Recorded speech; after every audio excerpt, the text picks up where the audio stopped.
Welcome back to the World Power to X 2020 Summit. I hope you have enjoyed just as much as I have the high-level opening session. The time has come for us to discuss in more detail the market perspective. In the opening session, we talked about the local, regional, continental, and global aspects.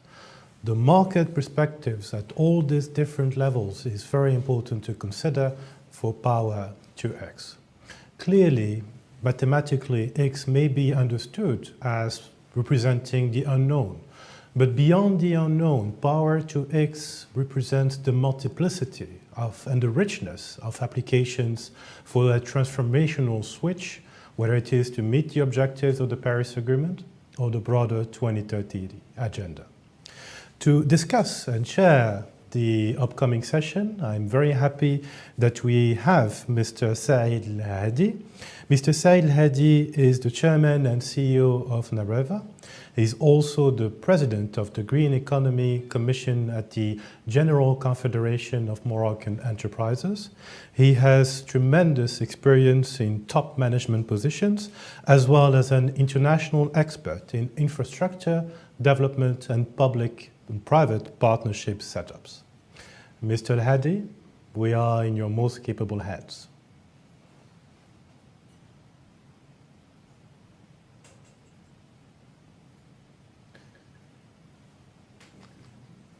You may start the session if you wish. We are not hearing you currently. Mr. El-Hadi, can you hear us?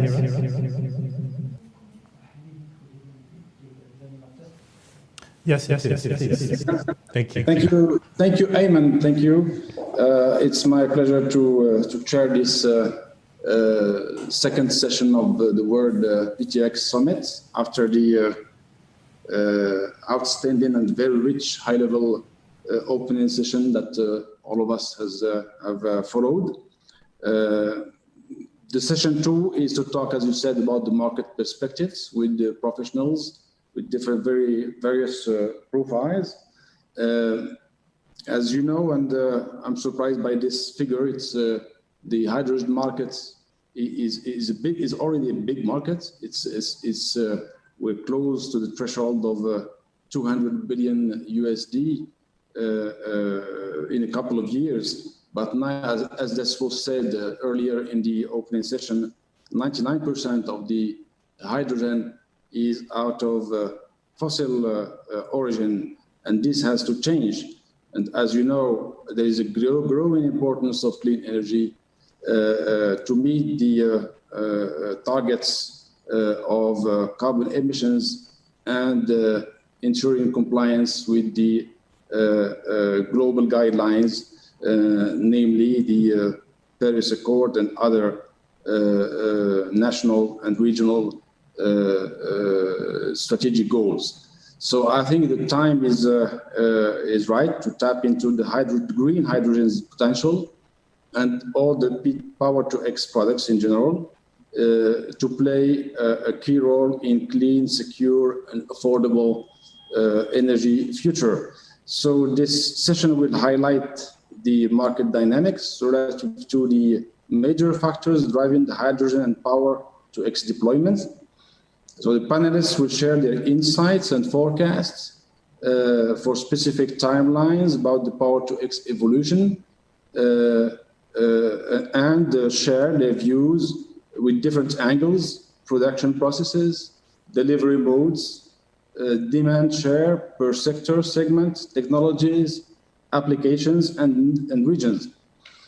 So it's my honor to introduce to you this panel of 6 distinguished panelists, as I said, from various profiles. So we have with us today, please just raise your hand to make sure that people recognize you. So we have Mr. Heino von Meyer, who is the head of global relations and networking at GIZ, International PTX Hub in Berlin, a new initiative that was launched at the COP25, and he will speak as a keynote speaker for this panel.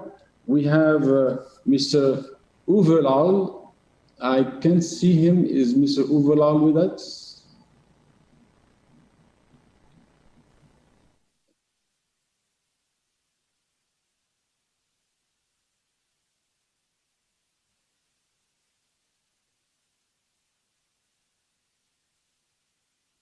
Transport of the state of Baden-Württemberg in Germany. So he's a local government official. It will be interesting to have his own view, and I hope he will be with us in a few minutes. We have with us Saïd Moulin, who is the Director General of a government agency in Morocco, which is AME, Agence Marocaine de l'Efficacité Énergétique. But it is a global agency and government agency that is now in charge of promoting green economy in general. So Mr. Moulin has a 3-decade-long career, all committed to environment protection, climate sustainability issues. We have with us Mr. Kurt Christian Schiel is here. Mr.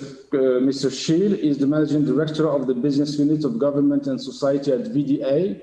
VDA is the Association of Automotive Industry that is comprising German automotive car makers and also component suppliers. So again, it would be interesting to hear the view of professional in the car making industry and component supplier, an industry that has a big role to play in this transformation happening. We have also with us Mr. Samuel Alt. Mr. Alt is here with us. Mr. Alt is the head of research in energy and electronics at Siemens AG Technology. So again, we have a profile from the multinational technology provider in the energy sector and one of the leading technology providers in renewable energy. And last but not least, because she's the only lady we have in the panel, unfortunately, we have only one lady. So Mrs. Hanan Hamraoui, who is Hanan Hamraoui, she was here, she's here. So Hanan Hamraoui works at HDF France. HDF is an IPP, independent power producer, dedicated to utility scale clean energy, clean power. So it will be interesting to hear her perspective as a power producer. So let me give the floor to Mr. Vollmeijer for your presentation, please. We can't hear you. Maybe you're on mute.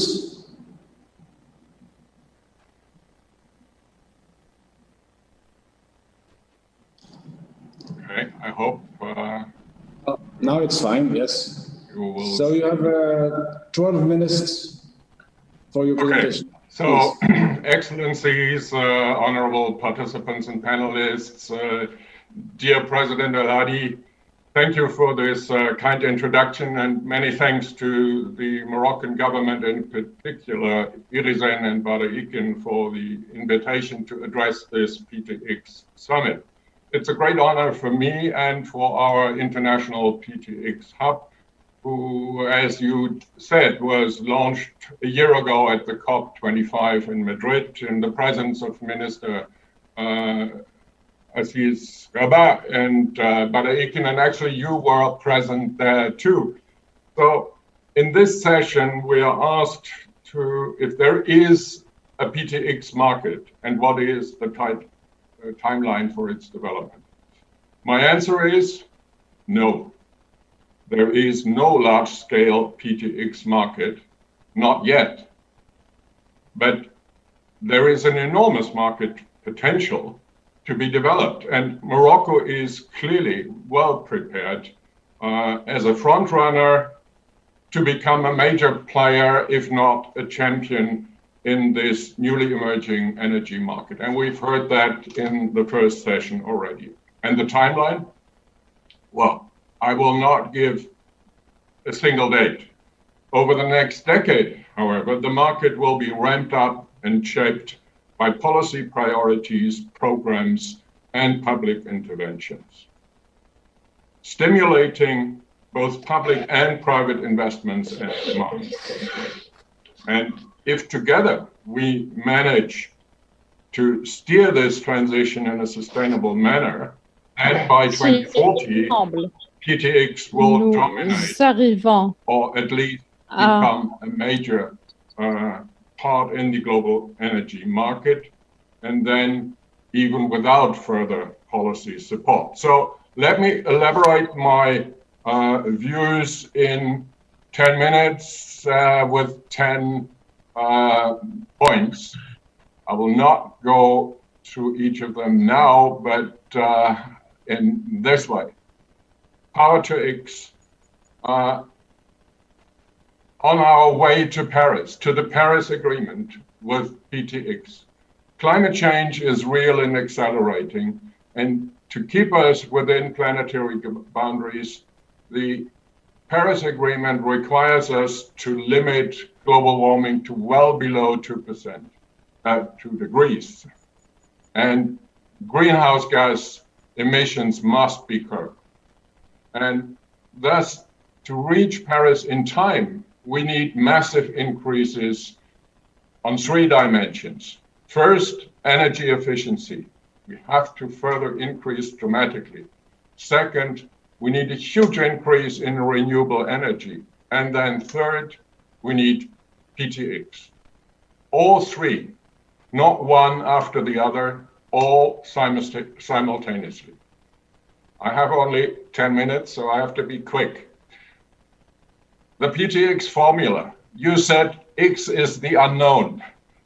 I rather call it S4F. PTX means using additional renewable power, solar, wind, hydro, etc., to split water into its components, oxygen and hydrogen. I think most people have now understood how that goes.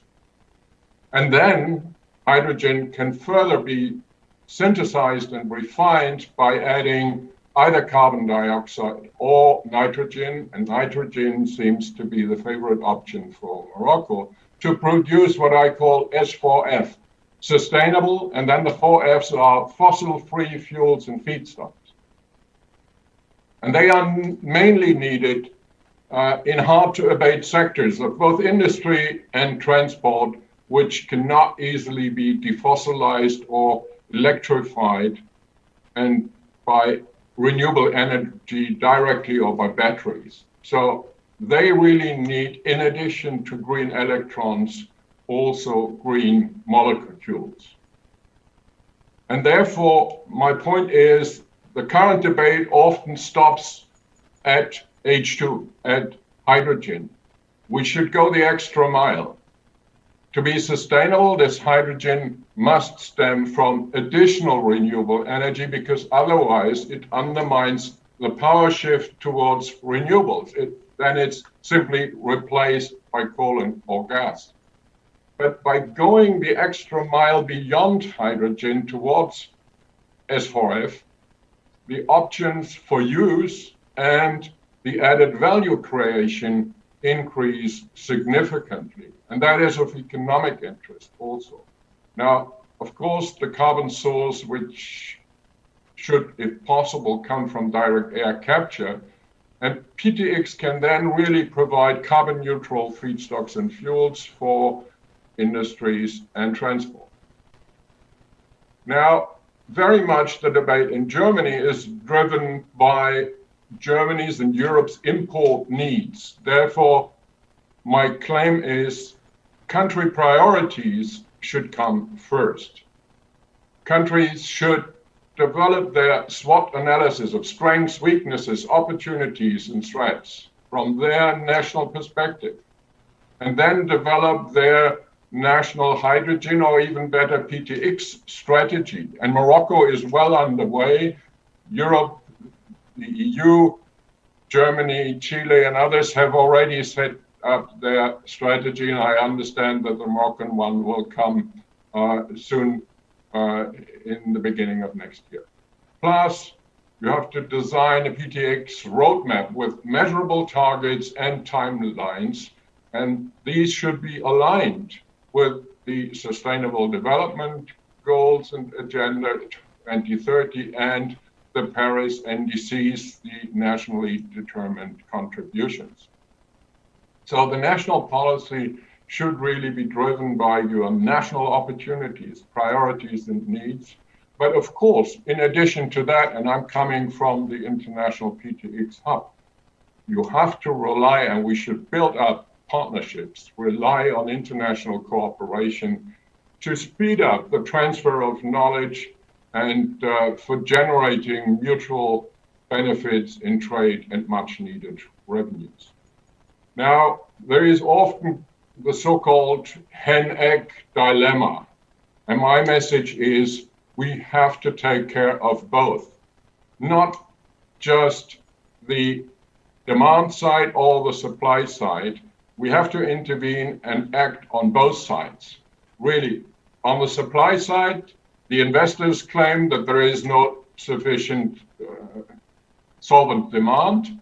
And on the demand side, you have the potential customers, such as airlines, for example, who complain that all this is far too expensive. So policy has to act on both sides.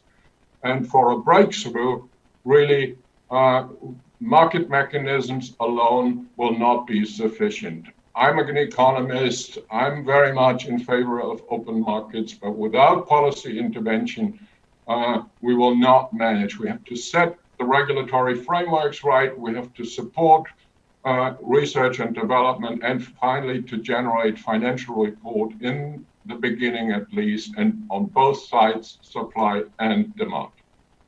So moving forward, why do I have that twice? The learning curves, they are decisive. The renewable energy sector, however, provides fantastic lessons of steep learning curves and dramatic cost reductions. Just remember the lesson of solar PV power. In 2005, the cost of 1 watt produced from a PV module was $4. Guess what it's now? 40 cents. And in that period, the capacity of installed solar PV went up from 6,000 megawatt to 600,000 megawatt. And it is not totally excluded, but even possible that we could run down the costs for modular electrolyzer units. We have to do this, but we often think if we say upscaling only in terms of size, but we should also think in terms of upscaling by number through serial production. And that, I think, is a lesson we can learn from other technological breakthroughs, that serial production and increasing number of modules. So now comes the frog. He has to leap. Of course, PTX is offering significant leapfrogging potential for development. And I want to go a step further from Morocco to the rest of Africa. We know that half the population is still not connected to electricity grids. And the population is going to almost double by 2050. So look at what happened in telecommunications. Africa leapfrogged the era of copper-wired fixed cable networks. They will never go that way again. Let's imagine, is this also possible in the energy sector without transmission grids? That's where PTX might come into the game, and then not in the one standard way, but in different technological perspectives. So that will also, we talk about empowerment. Power has a double meaning. We talk about technology, but we also talk about political power, empowerment of rural communities, etc. So now PTX exports and logistics we need to handle. And thanks to the abundance of solar and wind potential, Morocco is well placed. Other countries in Latin America, like Chile, but also the former fossil fuel exporters like the Gulf states or Russia might become important players in this new global market, and that will have major geopolitical consequences. Morocco really is entering a new game there.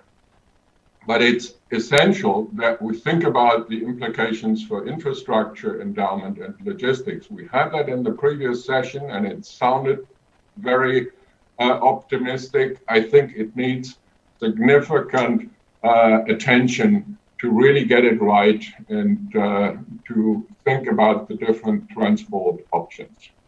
EESG, we know ESG is economic, social, and governance aspects in sustainability assessments. I add a second E because I think the economic dimension of sustainable development matters crucially. But there will be no global market without compliance with comprehensive sets of sustainability standards and criteria. We need to establish them. Impact assessments on a broad range of sustainability concerns, economic, environmental, social, and governance are crucial. And supply chain due diligence at every step of the value chain, at every level, from the local project up to the national programs and the international, even call it planetary perspectives. Last point, PTX for PA and SDGs, all abbreviations, but you know what it's about. PTX is offering really bright perspectives for achieving the Paris Agreement. Without PTX, it won't work, and for contributing to sustainable development goals. There are good chances for broad support of a PTX agenda by a whole range of stakeholders who often tend to disagree, from business to industry to labor organizations, but also environmental NGOs. If we get those interests well aligned and from a wide range of countries, industrialized, emerging, and developing countries in the north and in the south, I really see the potential here. And therefore, our international PTX hub is standing ready as an international platform facilitating dialogue, transfer of knowledge, and joint action. And that's why I'm here. And I invite you to continue the debate, but I'm happy that I have the chance to address you. Catalyzing green hydrogen and PTX solutions on a global scale, that's our mission. Thank you very much.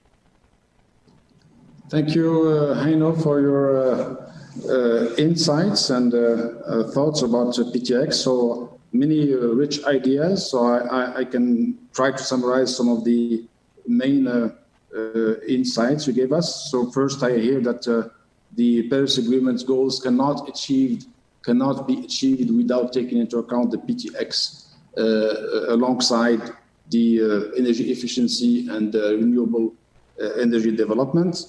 You call for fossil-free fuels and feedstock development that need what you call the extra mile beyond hydrogen, with integrating nitrogen and CO2 for PTX derivatives, and in a manner that allows for decarbonizing also non-electrifiable economy. That's what I hear from your thoughts.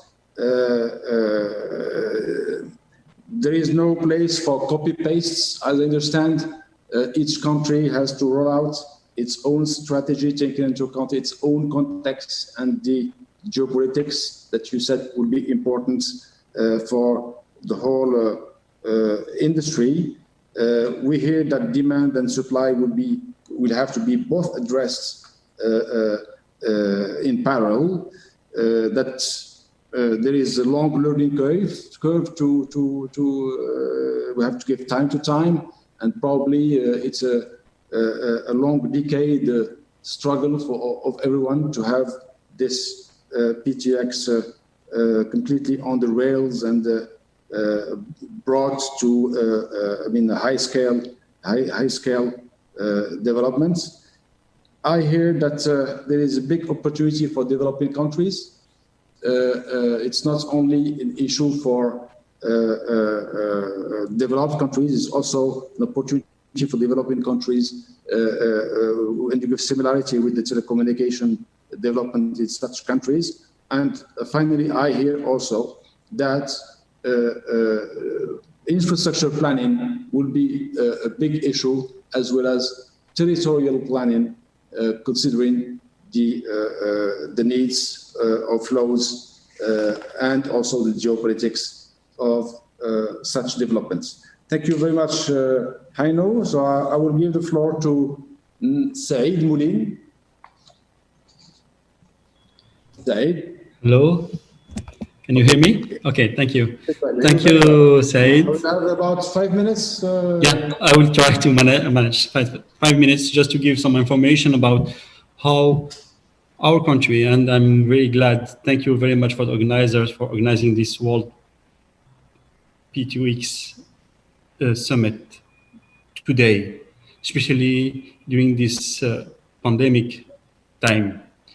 It's really a chance for the organizers, but also for all of us to see that there is optimistic view for the tomorrow and for the future of the next generations. We are glad because also when we're talking about hydrogen, but also what we saw these last years, and just last year in Madrid, we are all together during this event, during the COP25, linked to hydrogen, and we were looking at how things are going. To answer the question about the timeline, of course, today more than 95% of the hydrogen is produced and consumed is gray hydrogen. We want to have this green hydrogen.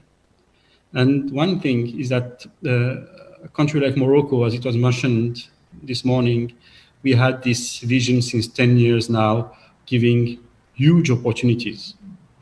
With renewable, with energy efficiency, we managed to have a policy for reducing our energy dependence, for reducing our emissions, but also for developing industries and for developing projects that can have all the impacts, environmental impacts, economical impacts, and social impacts.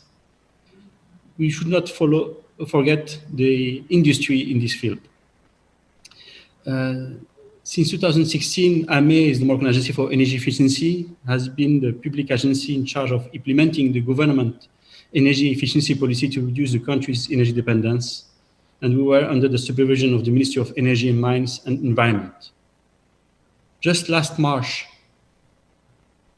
AME missions has been extended to include the development of sustainable mobility and clean industrial production in the country, beside its historic mission in energy efficiency in industry, buildings, transport, agriculture, and cities. The agency is now under the supervision of the Ministry of Industry, Trade, Green, and Digital Economy. And you heard this morning the Minister of Industry, Trade, Green, and Digital Economy giving some message, because industry is concerned. Industry is concerned by hydrogen because we will have many projects to develop. We can think about fuel cells, we can think about electrolyzers, and many projects that can be developed in the industry in our country. Trade is concerned. The trade of green hydrogen will be really a key issue, and all the legislation for that has to be developed. And of course, the green economy. And when we talk about green economy today, we have 3 axes. Of course, still the energy efficiency. And energy efficiency is also going to be developed also with hydrogen, green hydrogen. We heard this morning OCP mentioning, and I think it will be the first project in the Moroccan context talking about green ammonia. OCP wants to be carbon neutral in 2040. The main mission for the agency is that all the industry in Morocco should be concerned by carbon neutral, to be carbon neutral in the future. And the main mission asked from the ministry is to start with different industries, and the automotive industry also has a huge program to be carbon neutral in the next years.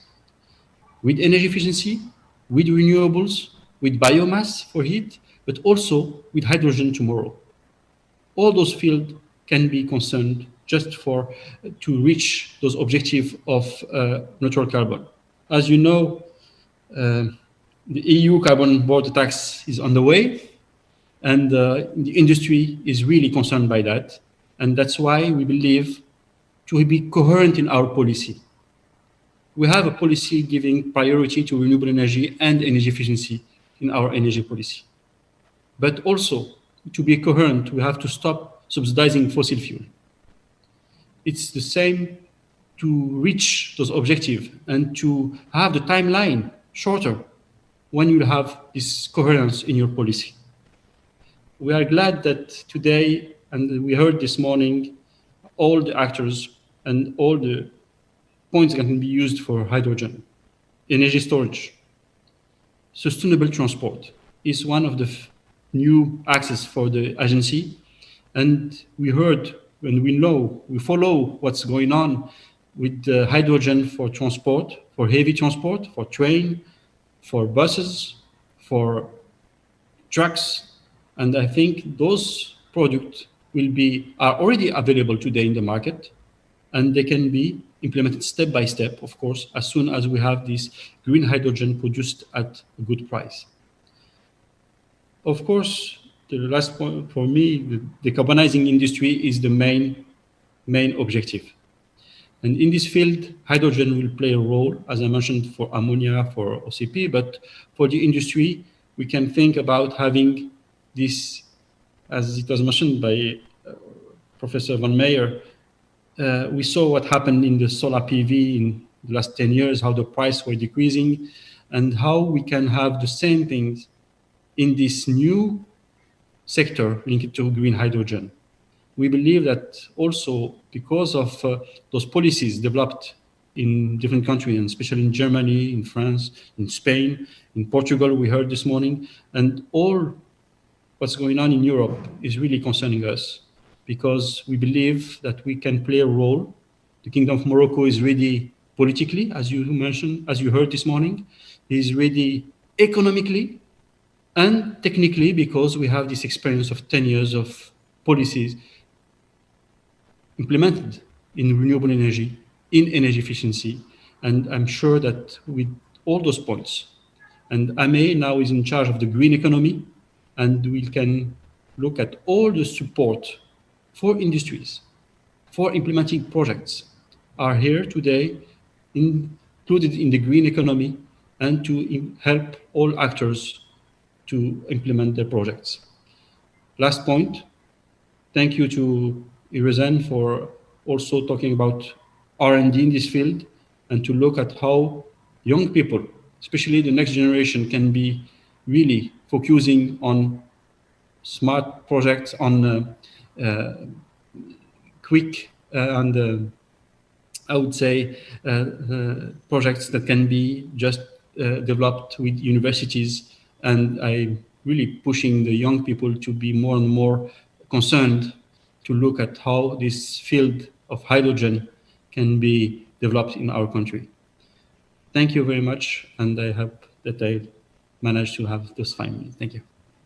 Thank you, Said, for this very short and rich summary of what about your ideas about the ecological development of Morocco. And I think it's clear hearing you that it was a smart move to have a government agency in charge of green economy as a whole, to bring in coherence and holistic approach to the public policy in this regard, and making sure that the example of OCP can be spread out in different industries in Morocco, using the PTX developments and also all the other developments in renewable energy efficiency. Thank you, Saeed. I will now give the floor to Dr. Schiel from VDA, the German Association of Automotive Industry. Dr. Schiel, the floor is yours. Thank you very much, President El Hadi. Dear ladies and gentlemen, excellencies, I feel honored to be invited to the World P2X Summit and to talk to you on the market perspectives from the perspective of the automotive industry branch, which is when it comes to a possible use of P2X fuels in any regard, maybe one of the major players of a future market. And I will share with you a few insights from our point of view and explain to you on where we stand with regards to the market and also to technologies which we see and the regulatory background which we need in order to bring P2X to success. Let me start with talking a little bit about the relationship between electric mobility and PTX, because as you know, electric mobility is one of the major instruments with regards to our long-term goal of achieving a climate neutral transport sector in 2050. The automotive industry is strongly working on electrifying powertrains and in bringing attractive models of battery electric vehicles, plug-in hybrid electric vehicles and hybrids to the market. However, not all transport needs can be fulfilled in the medium and long term, particularly in every regard with electrified technologies alone. There is a necessity of gaseous or liquid renewable fuels like hydrogen or e-fuels which need to be ramped up, and it depends on where the energy demand stands, and it depends on what kind of technology we are talking about, where the relevant uses are. So if you look here from short range about medium range to long range, and from light duty to heavy duty, on where the relevant market shares are and where the relevant needs are, starting with the passenger cars until up to heavy duty cars and ship and air transport as well. This is one dimension. The other dimension is the size of the current fleet. The total fleet right now in Europe is around 240 million cars. We have 2 million new cars being registered each year, and even if in 2040 every second new registered vehicle and afterwards every vehicle is a battery electric vehicle, we will only see a very slow replacement of the total vehicle stock, and it will take, even if we assume this very fast pace of electrification, which cannot be taken for granted, it will take until after 2050 until the entire fleet would consist of battery electric vehicles. So this shows that the internal combustion engine still for some time has a role to play, and this is why we have to look at perspectives on how to defossilize also the internal combustion engine.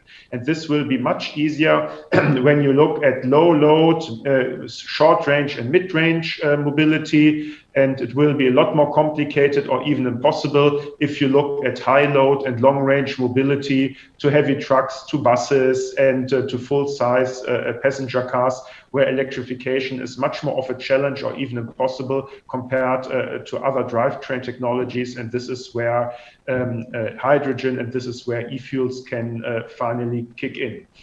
Now, there's, of course, the argument going on the efficiency of the total energy energy chain, which of course, if you look at the whole efficiency from the primary energy source until the final use for propulsion, there it is of course correct that the use of P2X technologies, taking a German renewable energy source, is around 15%, which is not very good compared to other energy transformation chains. But if you look at other parts of the world where there's much more sun or much more wind, and the possibility to harvest renewable energy is much better.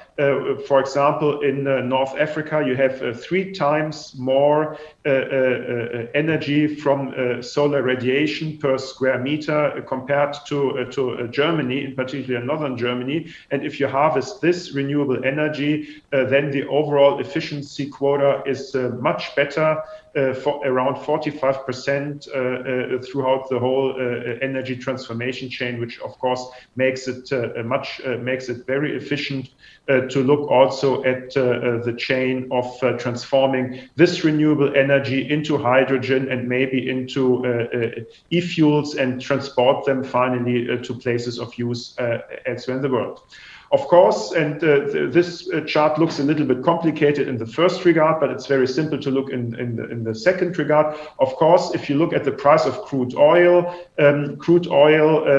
pumped out of the ground is much more cheaper and will for a long time be much more cheaper than other renewable carbon sources, or even power to liquid, or other renewable fuels. So for a long time being, we will see 2 things. We will first see a steep reduction through economies of scale. We have independent studies for 2030 showing that the cost in euro per liter diesel equivalent can move down to up to 1.2 or maybe 2 euro per liter diesel equivalent in 2030 when it comes to e-fuels, for example, P2X. In the current price corridor, and even move much lower with a perspective to 2050, well below 1 euro per liter diesel equivalent. However, we will need for some time to go additional support measures, incentive measures, and investment support measures in order to rebalance the cost disadvantage of these technologies, which of course accrue and which of course have to be taken on board if we want to achieve the positive climate effect of these technologies. So what we look at, and this is the comparison with regard to the target given by the European Renewable Energy Directive in 2030, we have to look at a couple of different instruments to tackle in order to be able to mitigate this situation. The first is change of energy taxation. So we should not consider energy density anymore. This is an approach from the old fossil world, but we should consider the CO2 footprint of the energy carriers as the basis for future taxation, which of course then really helps climate-friendly technologies like P2X and e-fuels into the market. The second is we need specific market introduction programs which help to alleviate the very high need for investment, the very high capital need for erecting the relevant production facilities to be able to produce P2X liquids and P2X energy carriers. And then on a European scale, we need really a thorough revision of the Renewable Energy Directive in a couple of dimensions. Let me name 4 dimensions. The first dimension is ambitious goals with regards to renewable fuels. 23% is what we are talking about. Then we need a minimum quota of 5%, which is specifically reserved to hydrogen and e-fuels, because these are the specifically interesting technologies when it comes to achieving climate neutrality also in the fuel sector. Then we have to look at delegated acts, which have to define the grid connectivity of the power supply and sustainability criteria, because of course we want also our international partners to be able to produce these fuels on a sustainable basis. Otherwise, we will not meet acceptance in the international markets. And this is what we know from our international partners in many countries, which is very important also to possible countries of production. Then, of course, we need a delegated act which defines the GHG methodology of hydrogen and e-fuels in order to really make the case for the greenhouse abatement potential of these technologies in order to make them certifiable, to make them measurable, and finally also to make them tradable. So this is what we have to look at in the long-term perspective. So if we say that the future is electrified in the long term, the future can be electrified in multiple ways. One way is the direct use in electric cars, like here with a plug, but another way is, of course, to use e-fuels, which can be hydrogen or which can be from liquid nature being poured into internal combustion engine. Both ways have their specific value, and we will need each and every technology in order to achieve our long-term vision, which is the most important lever for all, the long-term vision of having climate-neutral transport in 2050. Thank you for listening. Thank you, Dr. Schiel. It was interesting to hear you. As the mobility sector is, as you know, I mean, one of the most fossil fuel consuming industries.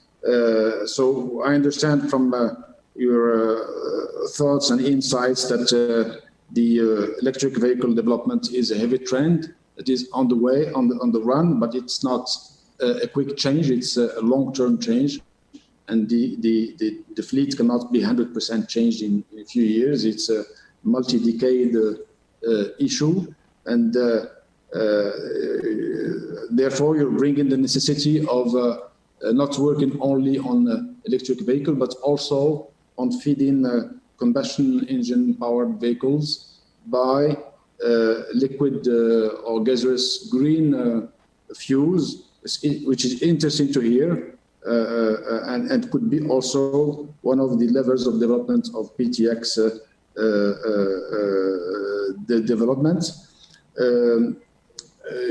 We hear that it's interesting also to see your figures about the PTX efficiency depending on the locations, which is also coherent with what Mr.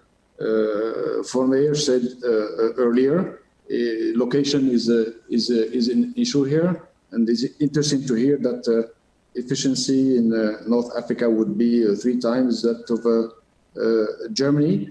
And finally, you make recommendation about public policy adaptation in Europe, and with the main topics would be taking into account the CO2 footprint as a base of taxations, which sounds like a very important point, and also adopt more ambitious objectives in general for the transformation that is going on. Thank you very much, Dr. Schiel. I will move on now to Mr. Samuel Alt. Maybe I made a mistake in his current occupation. Mr. Alt is a Senior Director of Energy Policy at Siemens AG. So, Mr. Alt, the floor is yours. Yes, thank you very much indeed, President Al-Hidi. Ladies and gentlemen, I hope you can hear me well and see the slides. Thank you very much for setting up this honorable conference and also for inviting Siemens Energy to participate in it. Please allow me very shortly to introduce my company. Although I trust that all of you heard the name Siemens before, it might possibly come as a surprise to you that Siemens Energy is a fairly young company now that has just been fully spun off of the Siemens AG and founded on the stock markets less than 10 weeks ago. So we are quite old, but we are, in other terms, almost a baby, as you can say. And as you can see on the slide, it's a company with probably the broadest energy technology portfolio that you can find in the world. And most certainly, it's also the company with the widest power to X portfolio. starting from wind generation from our colleagues from Siemens Gamesa Renewable Energies, over to electrolysis as the core of the Power-to-X economy. I would say that you can see in the new energy business field, we're having compressors for pressurizing in transport, hydrogen, as well as utilization topics such as hydrogen-ready gas turbines in our generation divisions. So all in all, a broad portfolio, but I don't want to give too many details now, as our CEO of Siemens Energy Morocco, Nadia Hakanson, my distinguished colleague, will elaborate on the Power-to-X capabilities of Siemens a little bit more in depth in the following session 3. And I really want to try to stick to my 5 minutes so that we're going to have a viable discussions later on as well. So let me come now to the main question of our panel today. Is there a global Power-to-X market? And I'm totally with Heino saying it's a clear no at the moment. Or in putting it in other words, as you can see on the slide here, it is a wheel that is not turning yet, or at least it's turning at a very slow speed, right?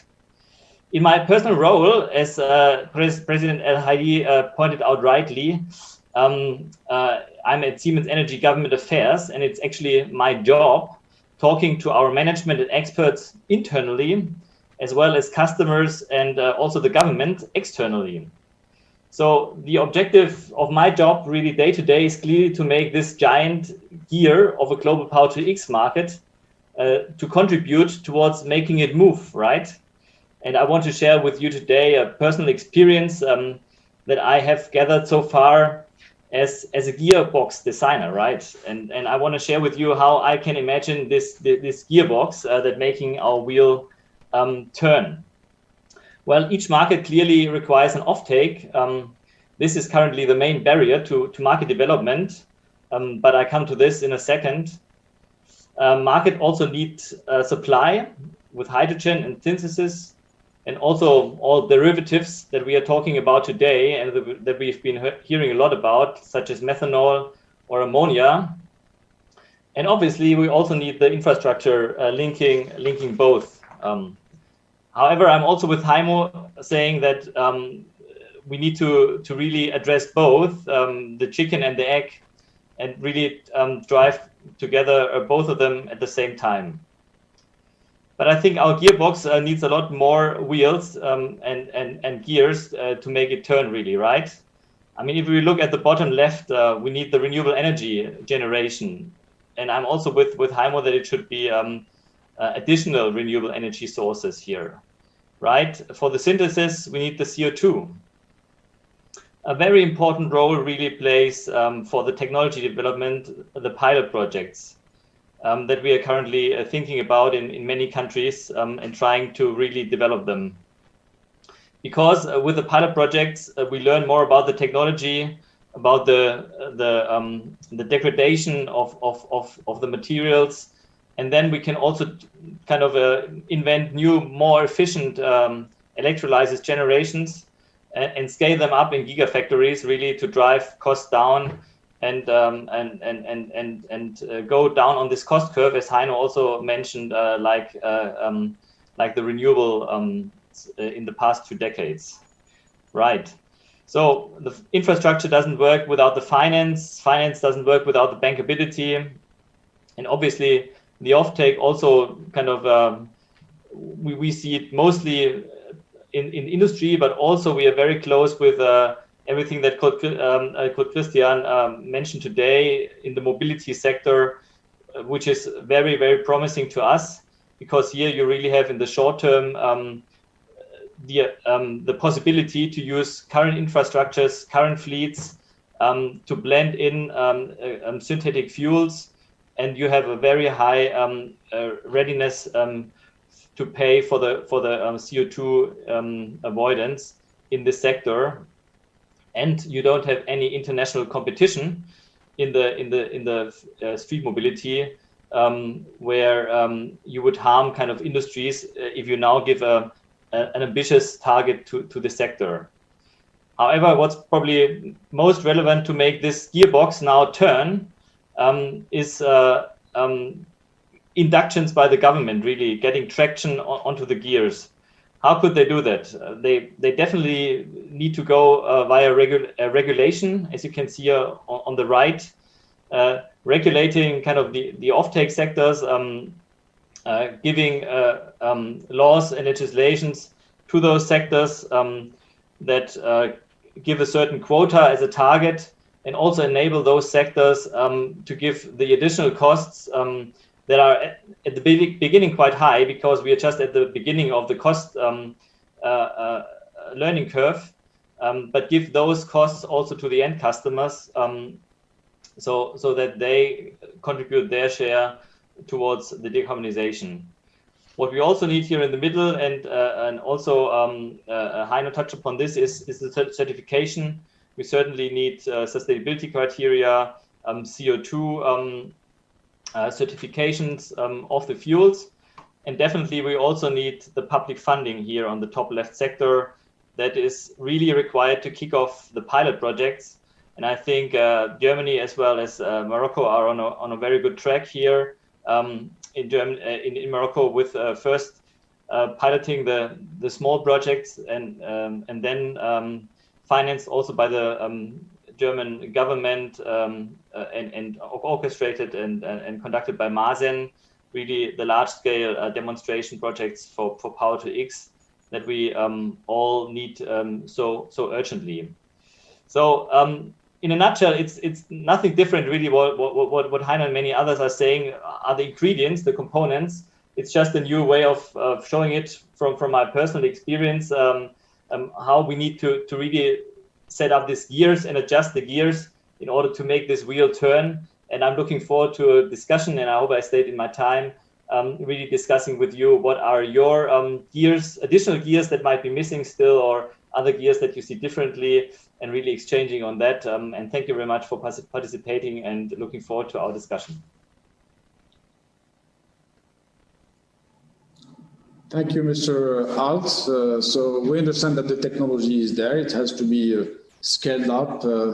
Costs must be brought down, and that comes out of many, broad efforts from all stakeholders, but mainly governments that have to induct the whole thing by public funding, regulations, and certification.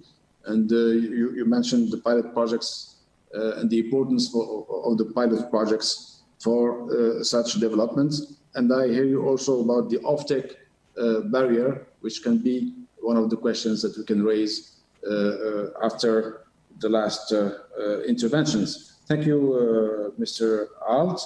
Let me now give the floor to Mrs. Hanan Hamraoui from HDF France. Hello, everyone. The floor is yours. Thank you. Can you hear me correctly? Great. Perfect. Thank you. First of all, I want to thank you for inviting me as a speaker to this World Power-to-X Summit.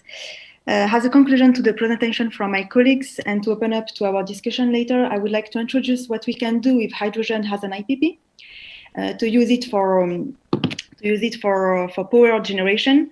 And I am going to talk directly on what HDF is doing in this hydrogen market to give some concrete projects that we are developing, enable you to see with new perspective for Power-to-X as a green power generation, as introduced by Professor Van Meyer a few minutes ago. And I completely agree with Gearbox presented by Samuel as well. And I would like to show you with my presentation how we can make this Gearbox working in order to build a Power-to-X project. Just next slide, thank you. As we see during this first session, hydrogen has an energy vector, is back in fashion. Can you hear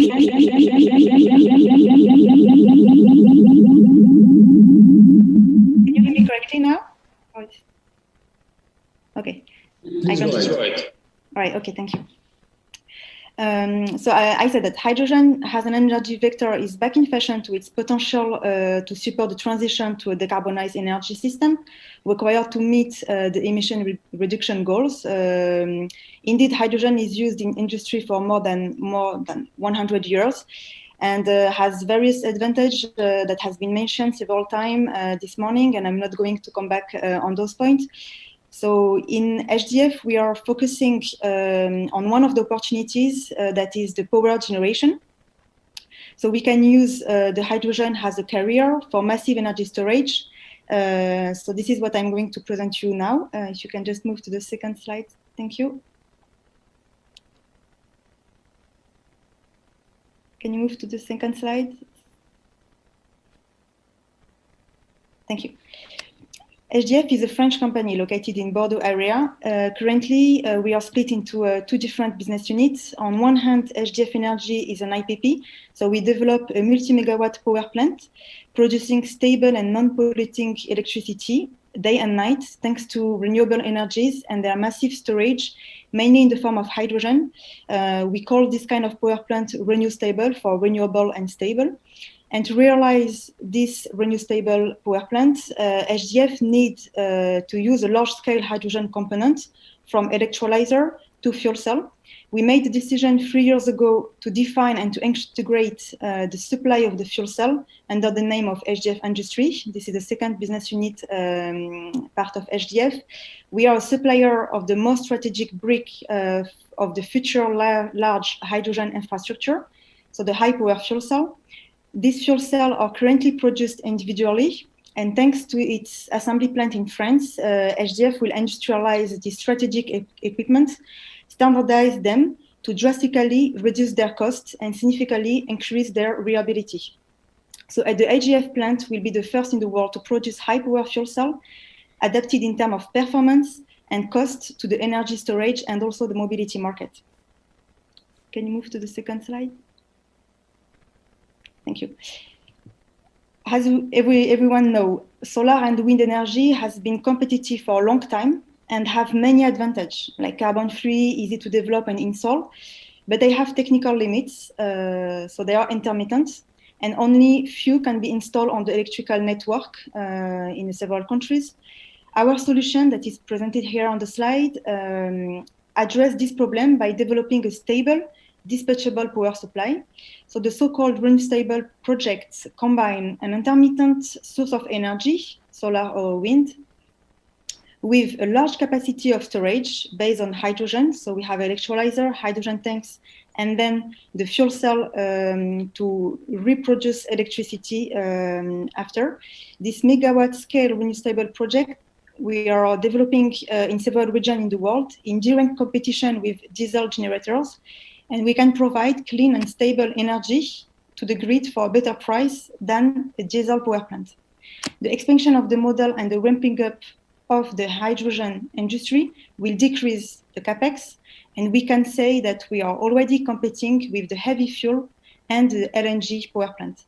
One example is our first project called SEOG, is the world's first multi-megawatt hydrogen power plant in French Guiana, for which construction work will start by the end of this year, with an investment of more than 100 million euro, entirely private fund. The partner for this private fund is Merijam and Sarah, the refinery in Martinique.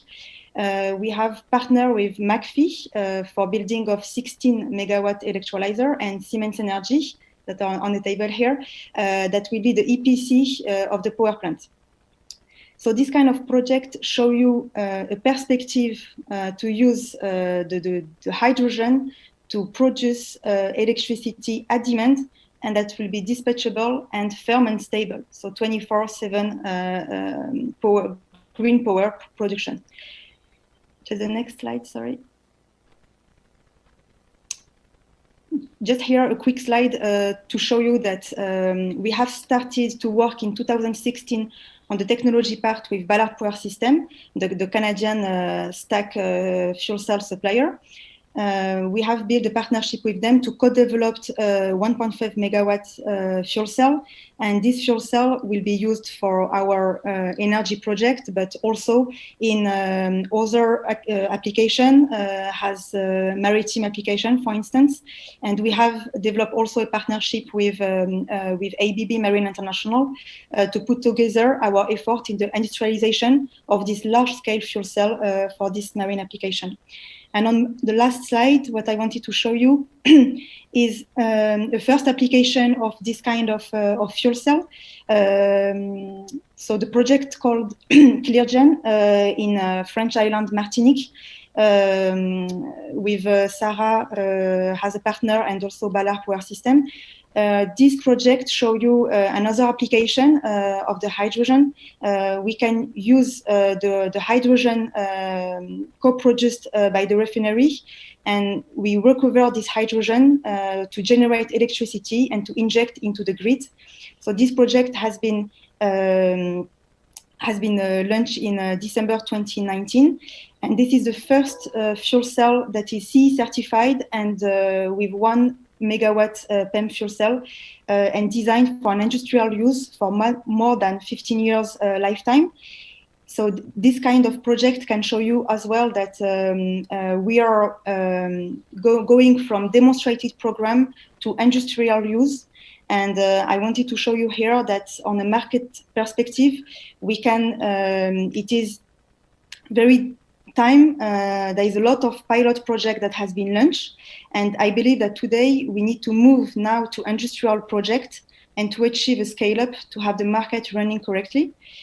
And the last thing I wanted to say is that the Kingdom of Morocco is a pioneer in renewable energy.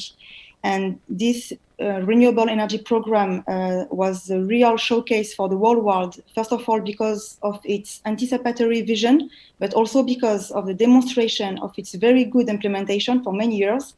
And I believe that with the exceptional natural resources at your disposal and your vision on the energy mix, the development of the hydrogen infrastructure can represent a real opportunity for the kingdom.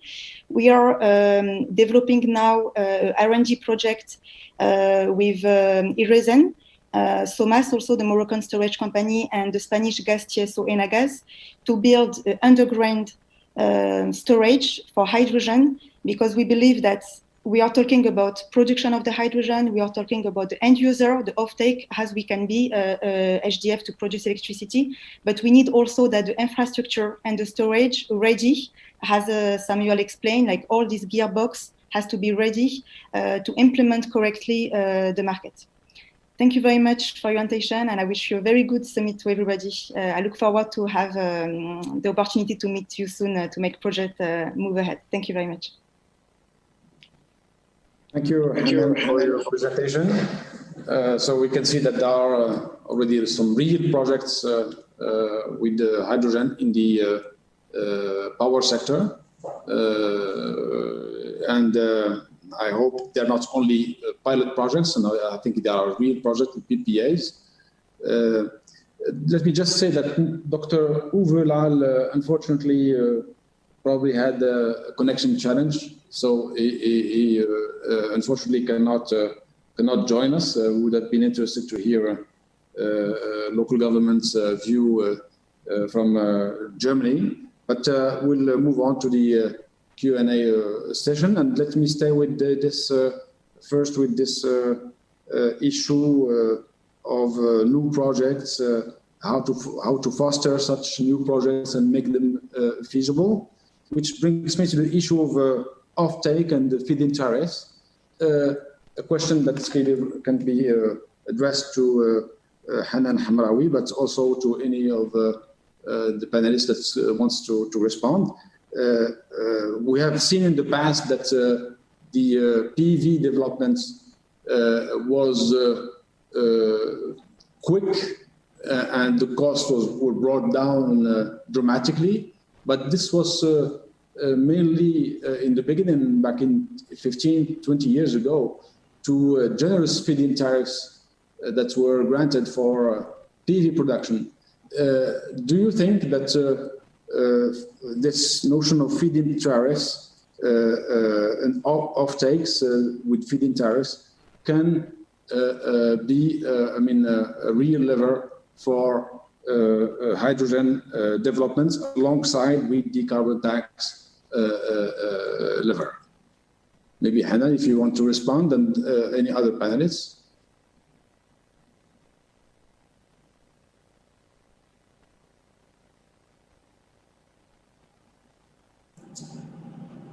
Who would like to take this one?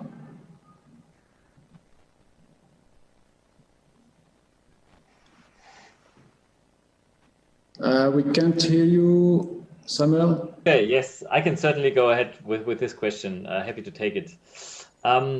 Well, I think at the moment we have to ask ourselves who should really finance this market uptake and this cost regression curve.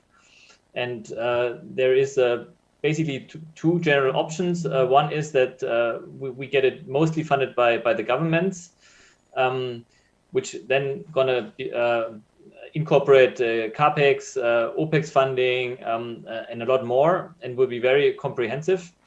Or we try to find markets where the readiness to pay for the CO2 reduction is significantly high, and then we get it out of this market. And we see kind of introducing quotas, for instance, for synthetic fuels in the transport sector, but also in the aircraft sector, as well as in other sectors, as a very promising way to really introduce those fuels. But maybe Christian Scheel wants to elaborate a little bit on this as well. Well, I of course can, because the question of feed-in tariffs is one which is complementary to other regulatory measures with regards to the question of fuels. And we have to look, because we have to look on one side, on the supply side, and the supply side is the side where feed-in tariffs play a very important role, particularly in Germany and many other European jurisdictions. And on the other hand, we have the demand side. On the demand side, we have to see a variability of instruments. I have shown some of them in my presentation, which have to enable a price competitiveness with regards to PTX technologies and PTX fuels from a user's perspective. And in our case, in the case automotive industry, it's the driver who finally has to choose these fuels at the pumping station, and has to find a competitive price for the final product. So both things have to go together in order to really provide for a fast ramp up.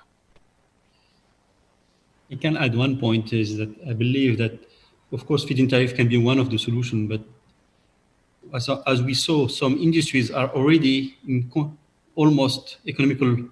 I think about refineries, I think about ammonia production, I think about maybe steel industry, who can use hydrogen in a matter that it is almost already economic in the next few years.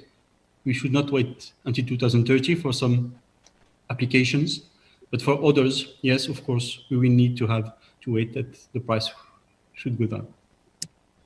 A question linked to this. Well, obviously, we are all waiting for this massive scale up to bring down the costs, and I think everyone agrees that the regulations will be very important to reach this point, in terms of carbon tax, in terms of CO2 footprint, maybe feed-in tariffs, funded by government budget. In which timeline do you think this will happen? I mean, we need these regulations to be set up to enable the scale up and to enable prices to be brought down in a level. As Mr. Scheel shows with the chart, at the level that can allow green molecules to compete with the conventional fuels, fossil fuels and feedstock. Which timeline? What is, in your view, the timeline that we will have for such developments in terms of regulations?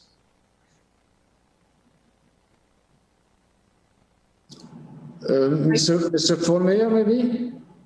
Well, I don't have the magical date to announce. However, we are experiencing currently a situation in which huge political decisions with major financial implications are taken almost every week. Due to the pandemic, we are seeing recovery programs of unprecedented order. And the issue is we really need to ensure that these funds don't lock us into a fossil future. And there, I think really a lot is needed to carefully analyze to what extent we are setting our economies and energy systems on the right pathway.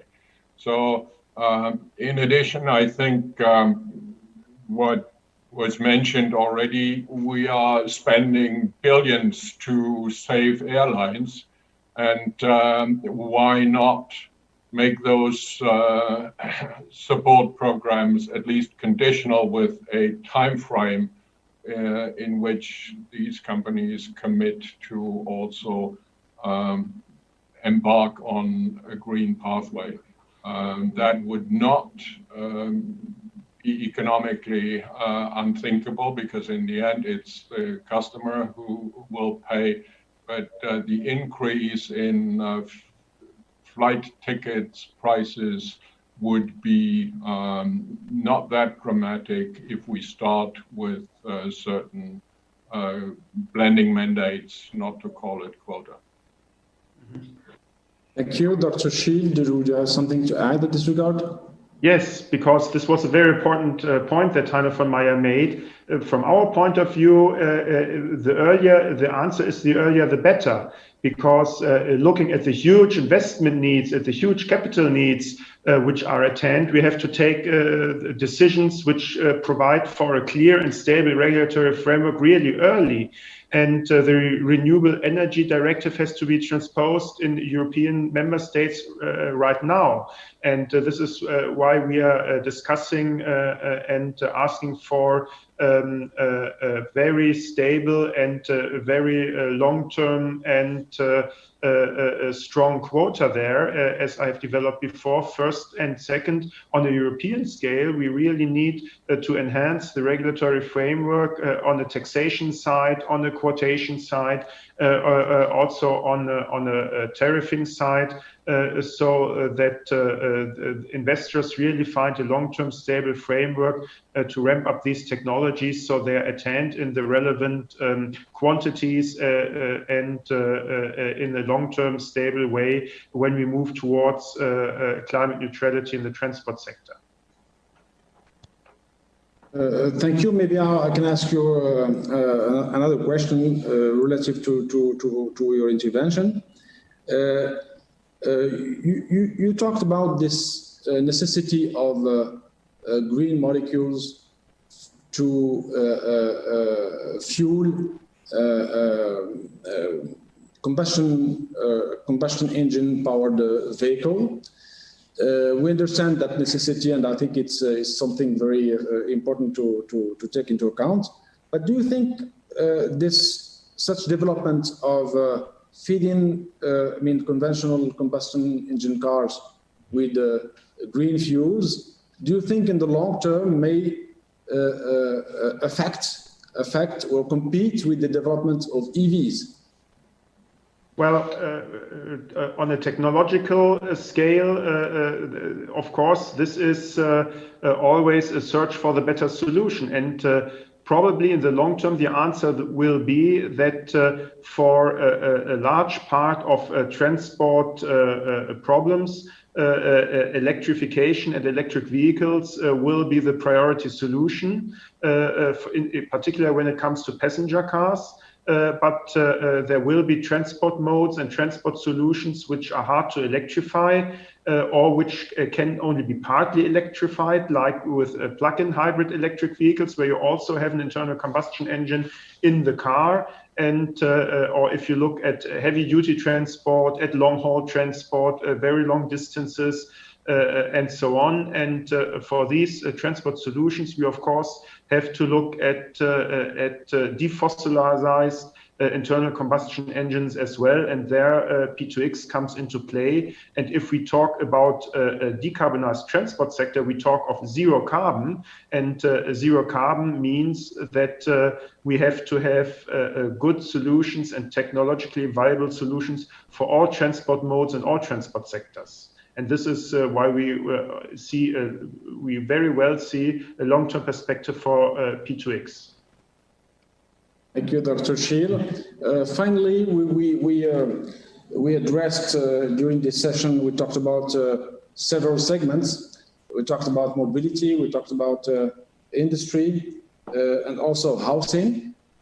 What do you think will be the segments that will be the most disruptive, that will help really strong and decisive change and transformation with regard to leaving the fossil fuel economy towards the green molecules economy and green electricity economy? Who would like to respond? Mr. von Meyer, maybe? Well, I will not single out individual industries of transport sectors. I think it was a crucial decision by many countries, the EU Commission exactly a year ago, to go for a carbon neutral zero scenario by 2050. Until then, I think many sectors thought that they would manage to get through the remaining loophole. Yeah? Let the others adjust. We will manage to escape through the back door. I think since the carbon neutrality decisions, it is clear for every sector that they have to get carbon neutral in a very short period of time. So they are all under enormous pressure, and top managers have that on their desks. So I really think let's see the competition play this out. And I'm pretty confident that we will see interesting developments. My message was, let's strengthen international cooperation. That was perhaps the only gear I was missing in the fantastic Siemens gearbox. I really like that. And by exchanging our experiences, I think we in Europe tend to underestimate the enormous potential which this conference reveals, what's going on in Morocco. But there are other countries, even within Sub-Saharan Africa. Let's really generate those ideas. I think that's what will create the momentum. Thank you. I can add one point, is because I believe at the same time that, of course, some industries will be very, very quickly interested in those applications. Transport. In 1992, with the Ministry of Energy, we went to visit the BMW site in Munich, and we saw the first car using hydrogen. And at this time, we were discussing about when it will arrive. And we said maybe in the next 20 years, depending on the price of oil. Now it's really linked to two things. Of course, the economy, but also the environmental point. We need to reach those objectives linked to the Paris Agreement. We need to reach this carbon neutral industry. And I believe that that's why the mission of the agency today is really linked to that. We'll have both industries, some industries that are very quick win, and also some transport. I know in Germany you have a train running on hydrogen already since 1 year almost. So we also saw that trucks, maybe not cars, but trucks will be using hydrogen very soon, because the technology is maybe better than electrical ones. So in some cases, we'll have some project that can help implement step by step. In the next 10 years, I hope that we'll manage to reach those economic point linked to what some experts are saying, that in 2030, the green hydrogen will be cheaper than the gray hydrogen in the next 10 years. So having all this in mind, we can think about, to answer your questions, dear Hadi, they said, it's that we look at where are the opportunities, where are the quick wins, and then where we can go further. Thank you. Thank you, Saeed. So, Can I just add something? Hanan, you had a comment? Yes, sorry, just a few minutes before I had a problem with my connection, so I couldn't answer your question. I just have a comment regarding for the market for the Power-to-X and which timeline as well. So I believe, as my colleague said, that I think it's come from the industry, like the decarbonization of the industry is a key element, but those industry, they are not going to take green hydrogen if it's not at the cost. So the cost has to be 1.5 euro kilo. That is a cost that we can hear, and we believe. And when we see the national strategy that there are in place,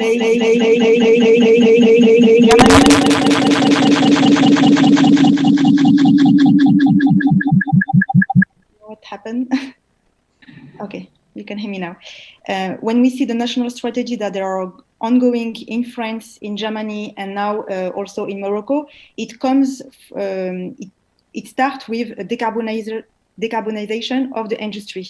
So this is the key start. So you can have decarbonization of like a lot of steel industry, like OCP, for instance, in Morocco, but also decarbonization of the electrical grid. This is one topic that is also important. We can see a lot of countries that are still running with thermal power plant, with a coal power plant, and there is a large program to shut down all these power plants in these 10 years that they are going. And we believe that hydrogen can be also a good way to replace this thermal power plant. So in terms of timeline, what we can see with a lot of national strategy and also with the EU strategy, with the Green Deal, is that within 2030, so in 10 years now, there will be enough project, there will be enough hydrogen production with this scale-up that is enabled to reduce the cost of the electrolyzer, for instance. That is the key also element to produce a very with a good cost for the hydrogen. We can see that the initial resource energy, so the solar and the wind, can be now produced at a very good price if we use, for instance, resources as you can have in Morocco. So the electrolyzer, it's really the key element.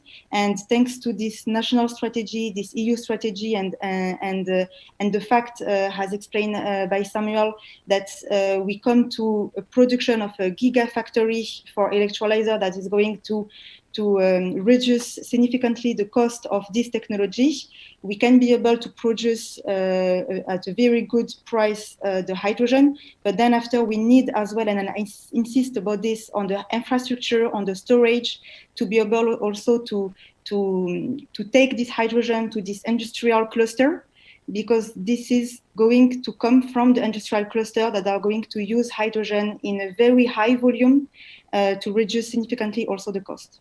Thank you, Hanan. So maybe a last final comment from after Hanan and Saeed, maybe from those who want to have a final comment.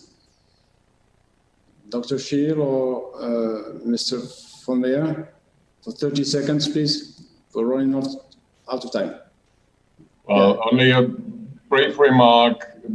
Don't forget that the acceptance of this new technology will strongly depend on a real serious sustainability assessment along the entire supply chain.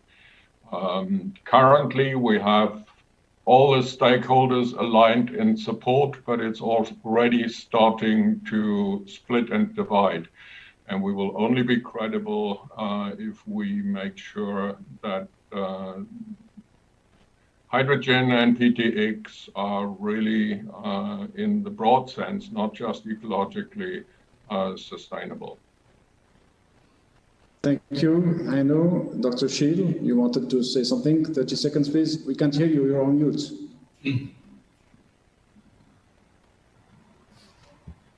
The other point is, which I may add to what Heiner von Meyer said, long-term stable framework conditions on a European scale or maybe even on a global scale, because this is what investors need. This is a very capital-intensive business. We need clear perspectives, and this is what we should work on together, and then we can have very good perspectives together. Thank you, and thank you very much for holding this great conference. Thank you, Dr. Sheikh. Thank you, Dr. Sheikh. Said, you wanted to say a final word? Just one. 30 seconds, please. Yeah, when danger grows also that which saves. It's Hölderlin poet who said that, and I believe that hydrogen can also be one of the solutions for the future for the next generations. Thank you. Thank you all for this very insightful discussion. I see that we have enthusiastic stakeholders from government parties, automotive industry, IPPs, technology providers. So I think everyone is looking forward to speed up this PTX, hydrogen PTX development. And it has to do now with understand the speeding up the regulations, the incentive programs, not only country by country, but also in a broad manner with international cooperation and international agreements. Thank you, ladies and gentlemen, for your availability and for this interesting discussion. And we can now close the second session. We are almost on time. Thank you. Thank you. Very much, everyone. Thank you. Thank you. Thank you very much, Chairman. Thank you to all our esteemed panelists. Thank you for a most thought-provoking presentation. I think the conversation really brought forward the collective intelligence that was evident in the panel. So thank you very much for that. We ended the first panel, the high-level opening panel, with a dream, a green dream. Through the second session, we moved to a gearbox, in a sense, looking at the engine that will make this green dream a green reality. I think we all appreciated the rigor, the intellectual rigor of our esteemed panelists in the session just now when he came to describing where we currently are and where we can be if we work together to seize the opportunities that are presented by Power to X. Of course, it is important to rely on verifiable data, to rely on maps that are adequate, that do not promote misunderstanding. And I think you'll be very interested in joining us again after the lunch break so that we can go even further in our considerations of how to make this green dream a reality. The gearbox that was discussed at the conclusion of the session just now, I wanted to also indicate that when we connect one gear to another, there is a gear ratio. And the gear ratio allows us to increase the speed from one gear to the other or decrease it dependingly. But I want to use this image to really highlight the power of connections and partnership when it comes to working together and unleashing the transformational potential of Power to X. So we will resume our summit in about an hour and 15 minutes. That is at 2:30 Rabat time. Thank you for your attention. See you soon.